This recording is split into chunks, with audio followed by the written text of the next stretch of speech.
You know, I say to people, fasting's good for you. And do you know what they say to me? I know. I say, oh, do you do it? They say, no, but I know about it. No, you don't know about it, you're aware of it.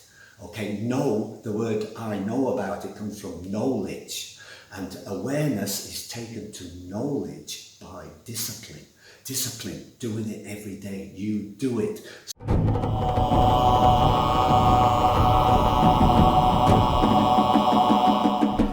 A name for yourself. If you're an explorer, you're going to explore the world and make a name for yourself.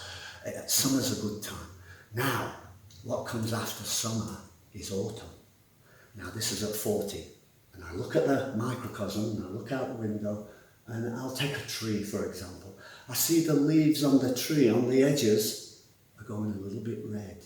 They're starting to degenerate. It looks beautiful.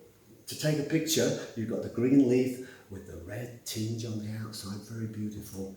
And it's starting to go into degeneration.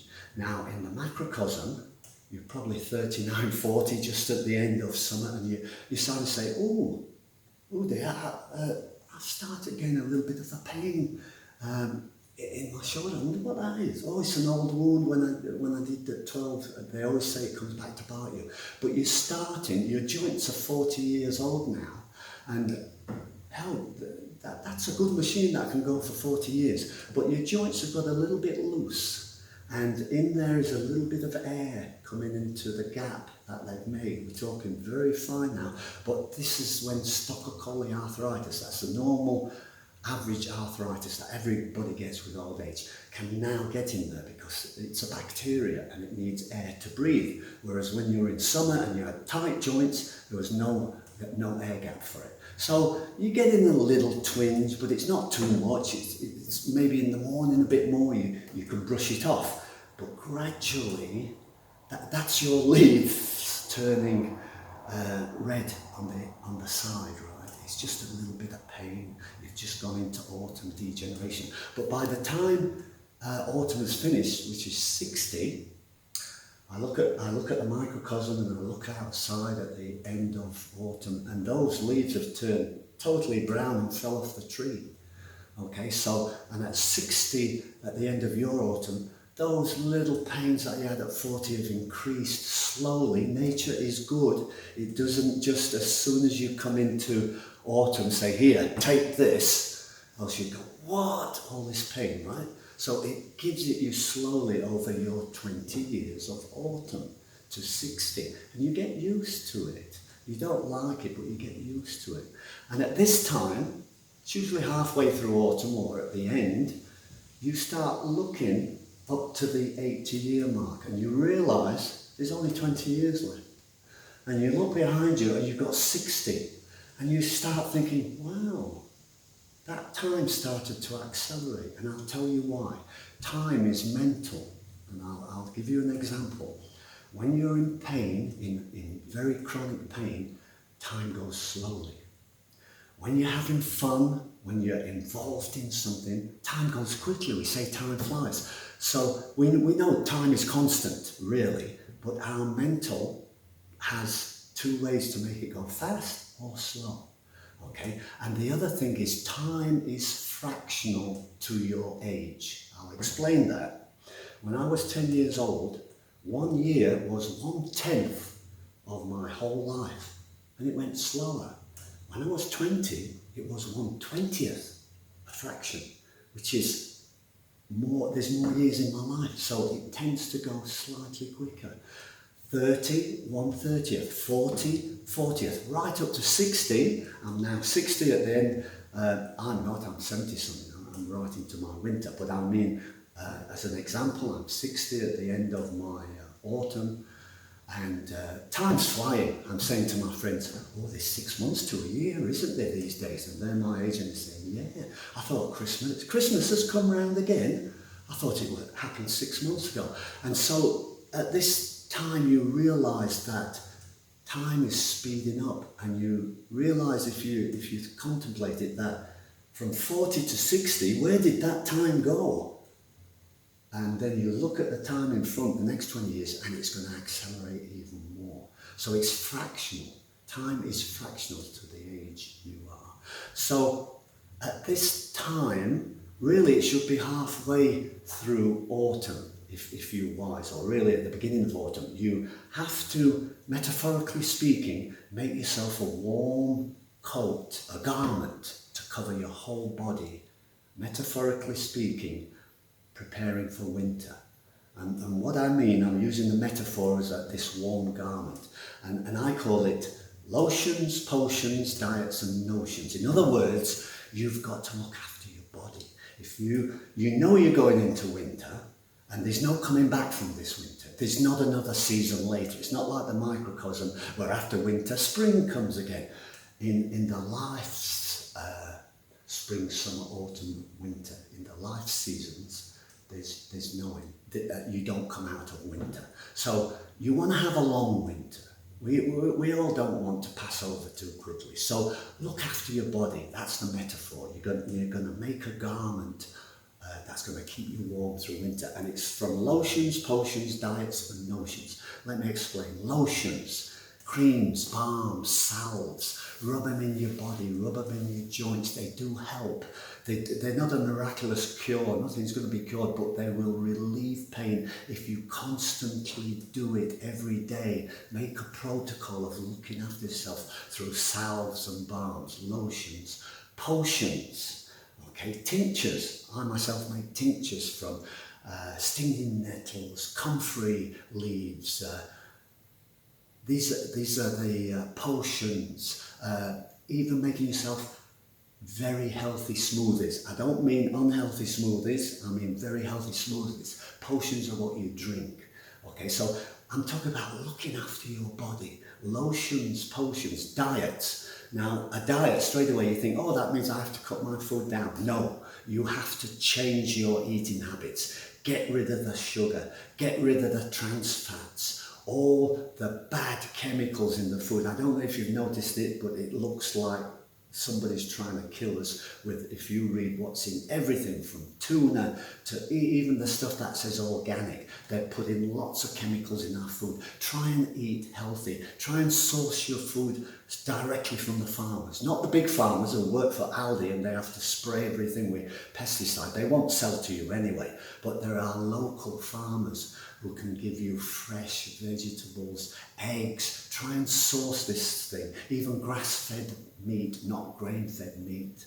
Okay, it means a bit of effort on your side, but you can eat a lot healthier, and this will help your coat for going into winter. Okay, and cut down on your size of meal you eat. My father used to say, you know, Graham, you should leave the table like you could eat just a little bit more. And I always remember him saying that, and it's a good idea. You don't gluttonize at the table until you're feeling really fat and saying, oh, my belly hurts, that were good, because that's going to stretch your stomach, and the next time it wants more food. Okay, so cut down your size. Diet, lotions, potions, diets, and notions is reading about what's good for you. For example, fasting. Ooh, that's good for me, I can see the science in it. And then don't just become aware of it by reading it, take it to knowledge. You know, I say to people, fasting's good for you. And do you know what they say to me? I know. I say, oh, do you do it? They say, no, but I know about it. No, you don't know about it, you're aware of it. Okay, know, the word I know about it comes from knowledge. And awareness is taken to knowledge by discipline. Discipline, doing it every day, you do it. So notions, fasting is good for me. Okay, I'm going to put it into my regime. Breathing, you know there's 5 ways to breathe? I've come across 5 ways, and I've put them, I became aware of them, and now I know them because I put them into my protocol, my regime every day. I'm not going to tell you the 5 ways tonight, maybe in another video post, but you research, you do the work.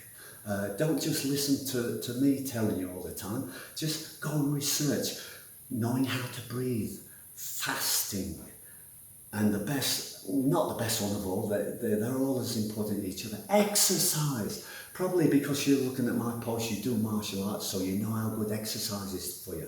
It makes your blood run faster through your veins, it cleans them, it makes hydrogen peroxide, which is super oxygen, which your body needs. It's all good for you. It bolsters your immune system. It's all good stuff. So all this is notions. Lotions, potions, diets and notions. Put them into regime. Knit that garment. So start wearing your garment really in the degeneration time, which is autumn, if you can. But better late than never. If you're just going into winter, which is 60, it's better late than never. Start now knitting. So let's have a look in the microcosm of winter. It's called cruel winter. You know, cruel is a cleansing. Winter is a cleansing, and it's cruel in the sense that it comes around every year in the animal kingdom, in the human kingdom, and it takes the feeble young and it takes the feeble old. I know people die all the year round, but in winter they seem to die more of bronchitis and cold. Okay, so it's kind of cleaner. It cleans up, and it's meant to be there for that reason. And it's cold, and it's not the best. Some people like winter, like skiing, but other than that, winter's a cruel thing. And you look in the macrocosm, and this winter time of your age from 60 to 80, well, it takes all the old people. Okay, the microcosm took the feeble ones. This takes all the old. You know you're not coming back. So in my mind, I put my coat on, my warm coat, I open the door, and I'm going into winter from 60. I'm 71, I'm halfway there, I'm already walking. Okay, but I've got my warm coat on, and I go into the cold weather. It's cold outside, and it's just starting to snow, and I trudge, and I trudge, and I trudge. I see other people naked. They didn't even put a coat on, and I know they're going to freeze to death before me. I really know that, just through science. So I've got my little warm coat on, and my garments, leg warmers, everything, and it's warm in the beginning. And as I get further in, winter gets more severe, the snow's getting deeper, it's harder for me to walk, there's blizzards and gusts, and my poor coat now isn't keeping me too warm. And at some time I drop into the snow and I pass over. And I like to say pass away and pass over because I don't like to say death. You know what that conjures up in my mind? That you stop, everything stops. No, you alter states. On correspondence, we can look at this. Look in the visible world. For example, I take a piece of newspaper. Okay, now that's already altered states from a tree. It became a newspaper, but its identity is a newspaper. I burn it. It becomes carbon ash. It didn't die. It died as a newspaper. The identity of it died.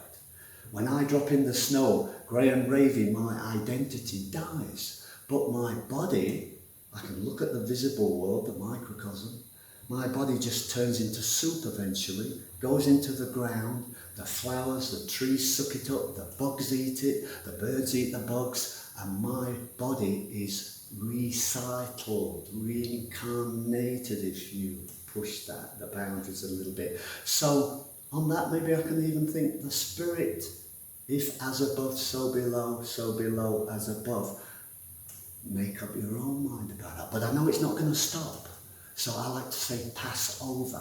And you know what comforts me too? Is that I see through science that I was never a baby. I was never a young boy. I was never a middle-aged man. And I'm certainly not an old man. And I'm certainly not going to become a very old man. Do you know why? I was only the appearance of one. Because, do you know, have you ever thought about it? We are time travellers. We are travelling into the future 1 second per second.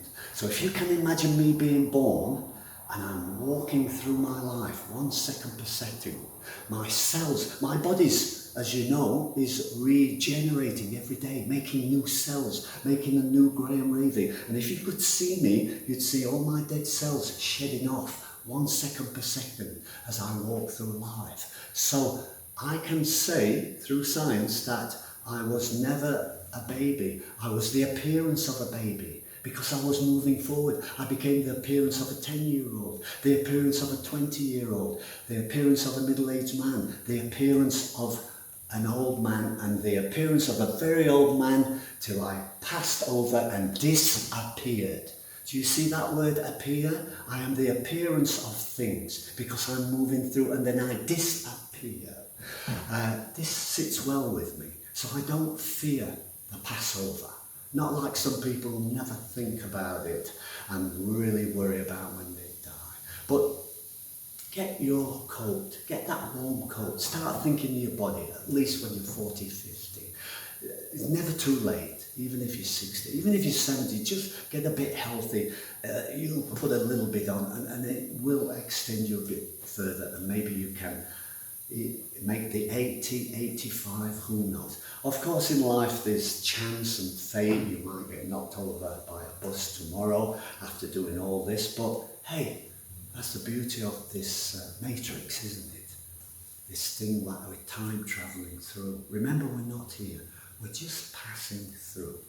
So, you look for your own correspondence. That was just one example that I show you, that there's a spring, summer, autumn, winter in your whole life, as there is a spring, summer, autumn, winter in the microcosm.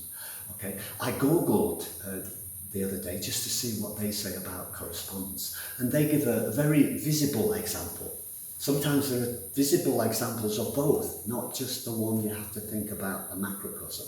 So their example was school and work. Work being the macrocosm, it's the bigger one, and school being the microcosm. And how they correspond. Well, in school you have a uniform. At work you have a uniform, whether it's collar and tie, overalls, even your favourite shorts and t-shirt that you put on, you call it your work clothes. So you have a uniform. Also, you have punctuality. There's a starting time for work, and there's a starting time and finishing time for school. You have rewards. If you do well at school, you get good marks in your exams and a pat on the head from the teacher, good boy. At work, you get a bonus and maybe promotion. There's also discipline, punishment. If you do bad at school, you could be expelled or you get detention. If you don't do your work properly, you get fired. And you also get told to take your work home and finish it because you should have done this during the day. Can you see how they relate? Similar but not the same. Correspondence is all around you. Start opening the spiritual and find it. I hope you like that talk. Maybe it'll set you on your way to become a complete martial artist, which is both physical and mental. The warrior monk.